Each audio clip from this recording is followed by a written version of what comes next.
Meditação do dia. No livro de Ezequiel, capítulo de número 29, a palavra de Deus vem contra Faraó, rei do Egito, e também contra todo o Egito.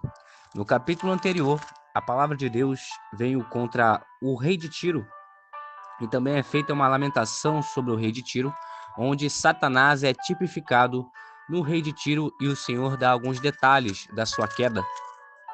Também é feita uma profecia contra Sidom, uma cidade portuária importante naquela época.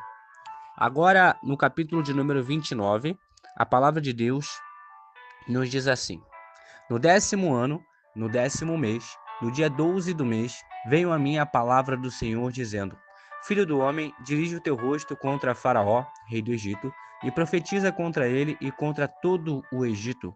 Fala e dize: Assim diz o Senhor Deus: Eis-me contra ti, ó Faraó, rei do Egito, grande dragão, que pousas no meio dos teus rios e que dizes: O meu rio é meu e eu o fiz para mim. Mas eu porei anzóis em teus queixos e farei que os peixes dos teus rios se apeguem às tuas escamas.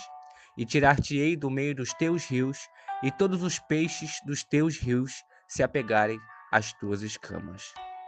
Nessa passagem, nós vemos o Senhor ordenando que Ezequiel dirigisse o seu rosto contra Faraó e profetizasse contra ele e contra todo o Egito.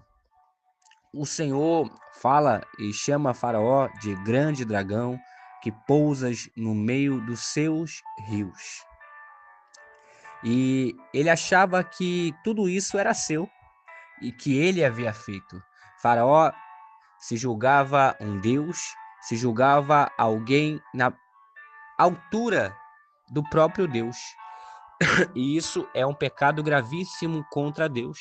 No capítulo anterior, nós vemos que o que provocou a queda de Satanás foi que o seu coração se elevou pela sua formosura.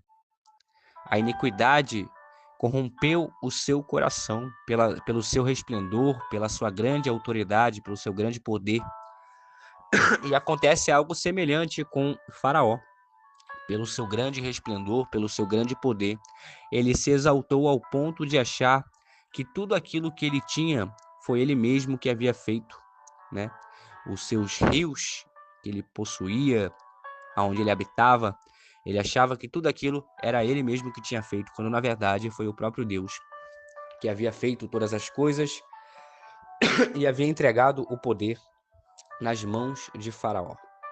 E o Senhor fala no versículo 9: E a terra do Egito se tornará em desolação e deserto.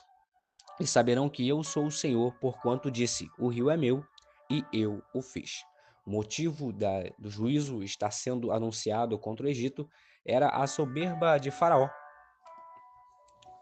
E agora no versículo 11, o Senhor também nos diz: Não passará por ela pé de homem, nem pé de animal, passará por ela, nem será habitada 40 anos. Versículo 15: Mais humilde se fará do que os outros reinos, e nunca mais se exalçará sobre as nações, porque os diminuirei, para que não dominem sobre as nações. Depois que tudo isso aconteceu, o Egito nunca mais se tornou uma grande nação, um grande império como foi na antiguidade. O Egito nunca mais se exalçou sobre as outras nações, mas até o dia de hoje não passa de uma nação humilde, um reino humilde, assim como o Senhor determinou que seria, assim aconteceu, porque o Senhor é o dono de todas as coisas, é soberano sobre todas as coisas, e quando ele fala que vai acontecer exatamente da forma que ele falou, acontecerá. Que possamos temer a palavra de Deus, pois assim como o Senhor disse que iria acontecer, até o dia de hoje aconteceu com o Egito. E nos últimos versículos, a palavra de Deus fala sobre o exército de Babilônia, que havia prestado um grande serviço contra Tiro. Lá nos capítulos anteriores, nós vemos que Tiro é mencionada. Tiro era uma cidade muito importante também naquela época, e ela foi abatida, foi destruída por conta das suas abominações. E quem prestou Um desses serviços contra Tiro foi Babilônia, o exército de Babilônia. E aqui o Senhor deixa claro que ela não havia recebido uma recompensa diante de tudo isso que havia prestado diante do Senhor. E o Senhor fala que daria a Babilônia, a Nabucodonosor, a terra do Egito, como despojo, e isso seria a recompensa para o seu exército. Nós vemos aqui a soberania de Deus em meio aos juízos, aos eventos que acontecem no mundo. O Senhor é soberano, ele não perdeu o controle diante das guerras e diante de tudo que acontece, mas tudo acontece com um propósito final, que possamos meditar nessa palavra. E no último versículo, a palavra de Deus diz: naquele dia farei brotar o poder na casa de Israel, e abrirei a tua boca no meio deles, e saberão que eu sou o Senhor. Já apontando para o reinado de Israel aqui sobre a terra, após que as últimas coisas que estão para acontecer, aconteçam. Que possamos meditar nas promessas do Senhor, na palavra de Deus, na sua santidade, guardar em nosso coração, e assim confiar que Ele é o Senhor e é soberano sobre todas as nações. Guarde essa palavra no seu coração e tenha uma excelente terça-feira na presença do Senhor Jesus. Amém.